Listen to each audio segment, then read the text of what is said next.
भगवती एकत्वं सिट्रास्तिं लंबोदर उच्चिष्टम महात्मे आम क्रोम ह्रीं गम गे स्वः மகாகணபதியுடைய அனுகிரகத்தால் பாலத்திலிருந்து திருவரால் முருகப் பெருமான் ஆசை கொண்டு மேச ராசிக்கு 28/6/2026 முதல் 4/7/2026 வரைக்குண்டான பலன்.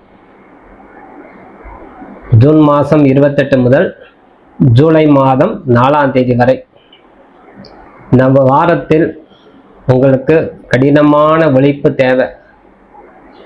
ரொம்ப கடினம். 8ஆம் இடத்தில் சந்திரன் மறைவு, அஷ்டாங்க தோஷம், சந்திராஷ்டம காலம். ஆகவே உங்கள் ராசிநாதன் 2ஆம் இடத்தில் அமர்ந்து கொடுத்து கொடுத்து கொடுத்து செவர்ந்த கை அப்படின்னு சொல்லும். நம்ம நிறைய கொடுத்துட்டோம், நம்மளுக்கு கொடுப்பார் யாரும் இல்லைங்கிற உணர்வு கூட தன்மை உங்களுக்கு கொடுக்கும். நிறைய செஞ்சிட்டோம், பெரியவளாக பார்க்கட்டும், சின்னவங்களாக இருக்கட்டும், அந்நியர்களாக இருக்கட்டும், சொந்தமாகட்டும், எல்லாருக்கும் நம்ம செய்ய வேண்டியதெல்லாம் செஞ்சாச்சு. ஆனால் நம்மளுக்கு செய்யறதுக்கு ஆளே இல்லையே என்ற உணர்வு உங்களுக்கு கொடுக்கக்கூடிய தன்மை இன்றைய தினம் உங்களுக்கு இந்த வாரத்தில் கொடுத்துரும். 2இல் செவ்வாய் உங்களுக்கு ஒரு பாடத்தை சொல்லிக்கொண்டே இருப்பார். நிதானமாக இரு, நீ உன்னுடைய தன்மையாக இரு, உன்னுடைய நிர்வாகத்திடம் பாரு, உன்னுடைய குடும்பத்தை பாரு அப்படிங்கிறது மறைமுகமாக சொல்லாமல் சொல்லிட்டு இருக்கும். இத்தனை செவ்வாயுடைய ஆதிக்கம். 3ஆம் இடத்தில் சூரிய புதன் சேர்ந்திருப்பது வாழ்க்கையில 2 கட்டமான எண்ணங்கள் உருவாக்கக்கூடிய காலமாக கொடுக்கும். முயற்சி ஸ்தானத்தில் இருக்கக்கூடிய சூரிய பகவான் 5ஆம் அதிபதி 3இல் மறைவு. முயற்சி ஸ்தானத்தில் புதனோடு சேர்ந்து இருக்குது. குடும்பத்தில் சில சலசலப்பு ஏற்படக்கூடிய வாய்ப்பு. சிறு சிறு வார்த்தைகள் கூட கவனமாக பேசி சமாதானமாக இருக்கணும். இந்த வாரம் நம்ம ஏதேனும் ஒன்று சொல்லிட்டா இது மறைமுகமாக தப்பாக நினச்சிக்கிறாங்களே, நான் யாருக்கு என்ன துரோகம் செஞ்சேன் அப்படிங்கலாம் உங்களுக்கு மனதில் எழக்கூடிய தன்மை. அதே போல் தொழிலையும் சரி, வியாபாரத்துலேயும் சரி, உங்களுக்கு கடினமான உழைப்பு தேவைப்படும். எவ்வளோ காலம் உழைக்கிறது, கொஞ்ச நாள் நல்லா இருந்தமா இருக்குது, மறுபடியும் அதே ஹார்ட் ஒர்க்கு கொடுக்குறாங்க, எனக்கு நிம்மதியே கிடைக்காதங்கிறது மனம் வேகத்தை கொடுத்துக்கிட்டே இருக்கு. அதனால கடினமான உழைப்பு இந்த வாரம் உங்களுக்கு தேவைப்படும். உடன் பணிபுரியவர்கள்ட்ட சற்று நிதானமாக நடந்து கொள்வதே கால சிறந்தது. இணக்கமாக இருக்கக்கூடிய நண்பர்கள்ட்ட கூட சற்று ஒதுங்கி செல்வதும் நிதானித்து பேசுவதும் நண்பர்கிட்ட அது உங்களுக்கு ஒரு நல்ல பலன் கொடுக்கும். அதே போல் மேலதிகாரிகிட்ட பக்குவமாக நடந்து கொள்ளணும். உங்களுக்கு ஏற்கனவே மனசோர்வு உண்டு, அந்த மனசோர்வு அவர்கிட்ட நீங்கள் காட்டக்கூடாது. நம்ம மேலதிகாரி தான், நம்ம சூழ்நிலை அவருக்கு புரியாது என்கிற எண்ணம் உங்களுக்கு இருக்கணும். அதனால் சற்று கவனமாக மேலதிகாரிகிட்ட பாசமாகவும், என்னதான் உங்களுக்கு மனதில் கவலைகள், துக்கங்கள், வெறுப்பு, சலிப்பு அத்தனை கொடுத்தாலும் அவர்கிட்ட சற்று மேலதிகாரிகிட்ட சற்று பக்குவமாக பேசி எச்சரிக்கையாக நடந்து கொண்டாலே உங்கள் உத்தியோகம், தொழில் நல்ல சிறப்பாக இருக்கும். அதே போல் முதலீடு ஈட்டக்கூடிய தன்மையுடையவர்கள், வேலை வாங்கக்கூடிய நபர், ஒரு ஓனராக இருக்கணும், பணியாளர்கிட்ட சற்று ஜாக்கிரதையாக இருக்கணும். அவசரப்பட்டு ஏதேனும் பேசிட்டா அதுவே ஒரு காரணமாக வச்சு அவங்க விலகிறதுக்கு வாய்ப்பு கொடுக்கும். அப்போ தொழிலாளர்கள் நம்மளுக்கு கிடைக்காது இந்த காலத்தில். அதனால் குறை தெரிந்தால் அடுத்த நபர்கிட்ட சொல்லி அது சரி செய்யறதுக்குண்டான வழி தேடிக்கொள்ளணும். ஒரு நபர் தவறு செய்கிறேன்னா அவர்கிட்ட டைரெக்டாக பேசாமல் இன்னொரு நபர் மூலமாக, இன்னொரு தொழிலாளி மூலமாக அவர் அந்த தவறு செய்கிறார் சொல்லி காட்டு அப்படி சொல்லி மறைமுகமாக அவரை கண்டிக்கணும். நேரடியாக கண்டித்தால் இந்த வாரம் உங்களுக்கு அவமதிப்பு.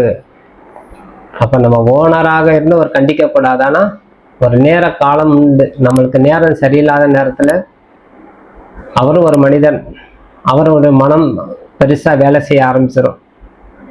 அப்போ எல்லாரும் முன்னாடி எனக்கு திட்டாரு சொல்லி எனக்கு அவமானமாக இருக்க சொல்லி அவர் வேலை விட்டு போகக்கூடிய வாய்ப்பு கொடுக்கும். ஆனால் விலகிடுவார் பேர்.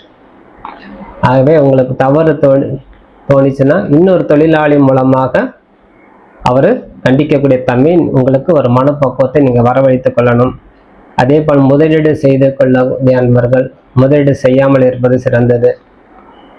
உங்களுடைய டெபாசிட்டை தவிர ஒரு தொழிலையும் ஷேர் மார்க்கெட்லேயும் வேறு எந்த கம்பெனியும் ஒரு இன்சூரன்ஸ் ஆக இருக்கட்டும் சற்று கவனமாக இருந்து வரணும்.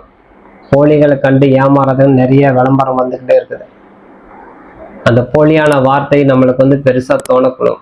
அதனால் அந்த தோணக்கூடிய காலம்ங்கிறனால முதலீடு செய்யும்போது சற்று ஜாக்கிரதையாக இருக்கணும். சில பேர் சொல்லுவாங்க எல்லாம் கயிறு மண்ணாக்கிற மண்ணு கயிறாக்குற இது அவன் கோடீஸ்வரன் ஆகிட்டான், இவன் லட்சாதிபதி ஆகிட்டான், இவன் வீடு வாங்கிட்டான். அது அவருடைய யோகம். நம்மளுக்கு அந்த யோகம் இருக்கான்னு பார்க்கணும். அப்போ அவங்க சுட்டி காட்டு அவங்க ஆட்களையே அவங்கள வச்சுக்கிட்டு செல்வாங்க. அதனால சற்று முதலீடுல ஷேர் மார்க்கெட்டெல்லாம் சரி இதில் சற்று கவனமாக இருந்து செயலாற்றணும். அதே போல் எதிர்பாராத செலவினங்கள் உங்களுக்கு கொடுக்கும். அத்தனை நீங்கள் சமாளிக்கணும். நிதானித்து வாழ்க்கை நடத்தி கொடுக்கிற தன்மை உங்களுக்கு வேணும். இந்த காலகட்டத்தில் நம்மளுக்கு தவிக்க வேண்டிய செலவினங்கள், நிதிநிலை நெருக்கடி உருவாகுது, மருத்துவ செலவு வர்றது அத்தனை கொடுக்கும். சந்திராஷ்டம காலம். ஆகவே திட்டமிட்டு செயல்படணும். கேது பகவான் 5ஆம் இடத்துல, சனி 12. 5ஆம் இடத்துல இருக்கக்கூடிய கேது உங்கள் ஊக்கத்தை கொடுப்பார். சனி பகவான் உங்களுக்கு வேகத்தை குறைச்சிடுவார். அப்போ ஊக்கம் கொடுத்த மனம் சனி பகவான் வேகத்தை குறைக்கும் போது சோர்வு தன்மை தான் கொடுக்கும். காலையில் வேலைக்கு போனோம், மத்தியானத்துக்குள்ள நம்ம சோர்வடையுது, இதுதான் காரணம். அப்போ சனி நம்ம தடுத்துக்கிட்டே இருப்பார். என்னதான் நம்ம வழிபாடு செய்தாலும். இருப்பினும் உங்களுக்கு குரு சுக்கிரன் 4ஆம் இடம் குடும்பஸ்தானத்தில் இருக்கனால குடும்பத்துக்கு உண்டான உறுப்பினர்கிட்ட மன அமைதி காக்கணும். கணவன் மனைக்கு உண்டான ஒற்றுமை அதிகரிக்கக்கூடிய காலம்தான். கணவன் மனைக்கு எந்த விதமான பிரச்சனை இல்லை. இருப்பினும் உடன் பிறந்தவர்கிட்ட சற்று எச்சரிக்கையாக நடந்து கொள்ளணும். மற்ற உறவினர்கிட்ட பக்குவமாக பேசி சமாளித்து கொள்ள வேண்டிய காலம். ஆகவே உங்களுடைய கோபமாக இருந்தாலும் பக்குவமாக அது சமாளிக்கக்கூடிய திறம் வேணும் உங்களுக்கு. நேரடியாக அந்த கோபத்தை வெளிப்படுத்தக்கூடாது. அத்தனை ஒரு உறவினர்கிட்ட நீங்கள் பொறுமையாக நடந்தால் நல்ல உறவாக உங்களுக்கு அமையும். ஒரு நல்ல உறவு நம்மளுக்கு வேணும். எந்த செயல் செய்தாலும் நம்மளுக்கு உண்டான பக்குவ நிலை மனம்தான் நம்மளுக்கு பேசும். அந்த மனம் பக்குவமாக பேசலைன்னா நம்ம என்னதான் திறமைசாலியாக இருந்தாலும் ஒரு நேரம் சரியில்லாத நேரத்தில் நம்மளுக்கு ஒரு பாதகமாகவே முடியும். ஆகவே இந்த சனி சூரியன் 3ஆம் இடத்தில் இருக்கும்போது சற்று பொறுமையாகவும் இருக்கணும். குடும்பத்திலே ஜாக்கிரதையாகவும் நடந்து கொள்ளணும். அதே போல் உடல்ல கொஞ்சம் அக்கறை காட்டணும். உடல் ரீதி மன ரீதி அக்கறை செலுத்துவதே சிறந்தது. ஆகவே இந்த தினம் சற்றும் நிதானமாகவும் பொறுமையாகவும் பக்குவமாகவும் நடந்து கொண்டாலே போதுமானதாகவே இருக்கும். ஆகவே சற்று கவனமாக இருக்கணும். நல்ல சூரியன் 3ஆம் இடத்தில், செவ்வாய் 2ஆம் இடத்தில் உங்களுடைய உடல்ல வெப்பம் அதிகரிக்கும். அதை ரெண்டுமே உஷ்ண கிரகம் அருகாமையில் இருக்கும்போது உங்கள் ராசிநாதன் 2ஆம் இடத்துல இருக்கும்போது சூரிய கிரகம் 3ஆம் இடத்துல இருக்கிறதுனால 5ஆம் அதிபதி உங்கள் உடல்ல வெப்பநிலை அதிகரிக்கும். ஆகவே குளிர்ந்த பானம் தவிர்த்து இளநீர், நல்ல நன்னாரி, அந்த மாதிரி பழங்கள் சாப்பிட்டு அந்த உடம்பு சூட்டை தணித்து கொண்டால் உங்களுக்கு உடம்பு ஆரோக்கியமாக இருக்கும். சுறுசுறுப்பு கொடுக்கும். சோர்வு நிலை உருவாகும். ஆகவே நிறைய தண்ணி சாப்பிடுங்க. நிறைய இளநீ சாப்பிட்றது, பழ ஜூஸ் சாப்பிட்றது இதெல்லாம் உங்களுக்கு உடலுக்கு உண்டான ஆரோக்கியத்தை கொடுக்கும். அதே போல் 5ஆம் அதிபதி 3ஆம் இடத்தில் இருப்பதால், சனி 12ஆம் இடத்தில் இருப்பதால் சூரிய பகவானை வழிங்கே வருவது சிறந்தது. தினசரி சூரிய பகவான் நமஸ்காரம் செய்யணும். உங்கள் யோகா தெரிஞ்சால் சூரிய நமஸ்காரம் தொடர்ச்சியாக செஞ்சுட்டு வரவங்களுக்கு இதெல்லாம் பாதகம் இருக்காது. சூரிய பகவானுக்கு கோதுமை பரப்பி நீர் ஊற்றி ஆர்க்கியம் சொல்லுவோம்.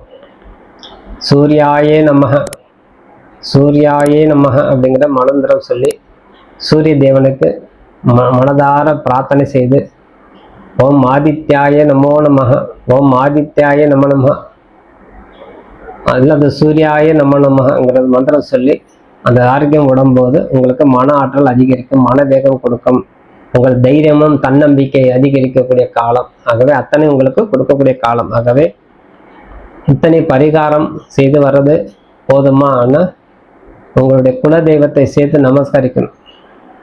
சூரியனை நமஸ்கரிப்பது மட்டுமல்லாது உங்கள் குல தெய்வத்தை சேர்த்து வணங்கி வந்தாலே உங்களுக்கு ஒரு அளவு நன்மை உண்டாகும். ஆகவே குலதெய்வத்தை தவறாமல் வழிபாடு செய்யுங்க. ஆரோக்கியத்துக்கு கவனம் செலுத்துங்க. நல்ல மனநிலை இயங்கக்கூடிய உணவு உட்கொள்ளுங்க. குளிர்ந்த பானம் தவிர்த்து நல்ல உடலுக்கு ஆரோக்கியமான உணவுகள் உட்கொண்டு பானங்கள் உட்கொள்வது சிறந்தது. எதிர்பாராத நிதிநிலை சிக்கல்களில் இருந்து தற்காத்து கொள்வது சிறந்தது. மன அமைதி பெறத்துக்கு உண்டான தன்மை அது உருவாக்கும்.